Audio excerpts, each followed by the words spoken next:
नहीं दोस्तों, मैं आर के बिहार से। हमारे हिंदुस्तान में आज मुसलमानों का बुरा हाल है, उसका ज़िम्मेदार मुसलमान खुद है।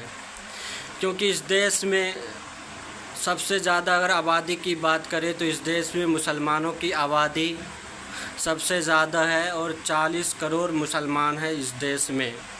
और आज उनको बेरोज़गारी और नौकरी नहीं मिले और ये सरकार एक तरफ़ा देखती है और मुसलमानों पर ध्यान नहीं देते। हमें वज़ीर आज़म से भी कहना चाहते हैं मुसलमानों का भी तरक्की पर आप ध्यान दें। और आपने जो वज़ीर आज़म तीसरी बार बने, आपको इसके लिए बहुत बहुत बधाई और शुभकामनाएं।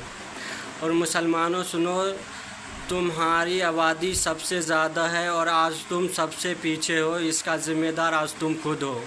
तुमने देखा होगा यूपी के अंदर जो मायावती जी हैं, उन्होंने मुसलमानों को टिकट दिया और वो हार गए, तो उसकी जो बोली निकली है वो आप लोग के पास पहुंची होगी। उन्होंने कहा है कि अब मुसलमानों को हम टिकट नहीं देंगे क्योंकि मुसलमान वोट नहीं देते, खुद मुसलमान अपने पार्टी को और मुसलमान को वोट नहीं देते।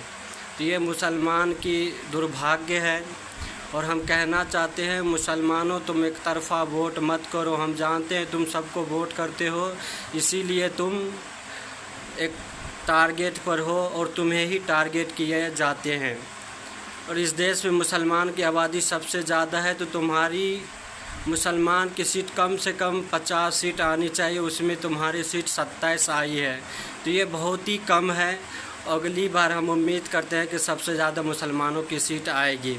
और हम सभी पार्टियों को कहना चाहते हैं कि मुसलमानों को वो वोट बैंक की तरह यूज़ ना करे और मुसलमानों का भी लीडरशिप में हिस्सेदारी देने का काम करे, जितने भी सेकुलर पार्टियां हैं। और मुसलमान, तुम खुद वोट लेने का काम करो, वोट देने का काम तुमने जब से देश आज़ाद हुआ है तब से तुम वोट ही दे रहे हो, कभी अपना लीडर भी बना लो। असदुद्दीन ओवैसी जो कि सड़क से लेकर सांसद तक आवाज़ उठाते थे, अब वो अकेला पड़ गया है और वो खुद अपनी जो 4 मीनार से वो खुद जीत कर आए हैं और जनता ने उसको फिर से चुना है। जो भड़काऊ भाषण देते थे उनको हराकर और सबसे ज़्यादा वोट लाकर वो फिर से पार्लियामेंट में गए हैं। और उसका बाएं हाथ जो थे इम्तियाज़ जलील साहब, जिन्होंने सबसे ज़्यादा मुसलमानों के हक़ के लिए बात की, आज वो उसको हार का सामना करना पड़ा। इसका भी जिम्मेदार मुसलमान खुद है। अररिया के जो सीमांचल के थे MIM पार्टी के अख्तरुल ईमान साहब, जो कि एक विधानसभा मेंबर भी हैं, आज उनको भी हार का सामना करना पड़ा और मुसलमान इसका ज़िम्मेदार खुद हैं।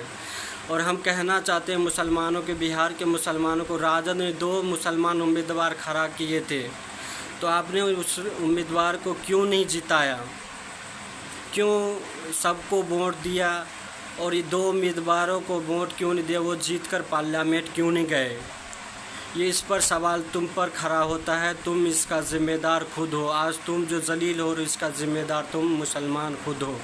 हम कहते हैं तुम लीडरशिप में हिस्सा लो और लीडरशिप में आज सबसे ज़्यादा ताकत, अगर कोई तुम्हारी आवाज़ बन सकता है तो वो तुम खुद हो। और तुम खुद लीडर बनो और हिस्सेदारी में विधानसभा से लेकर लोकसभा तक तुम अपनी आवाज़ बुलंद करो। तो तुम लोग जागो और सोने का वक्त ख़त्म हो गया है। जय हिंद, जय भारत।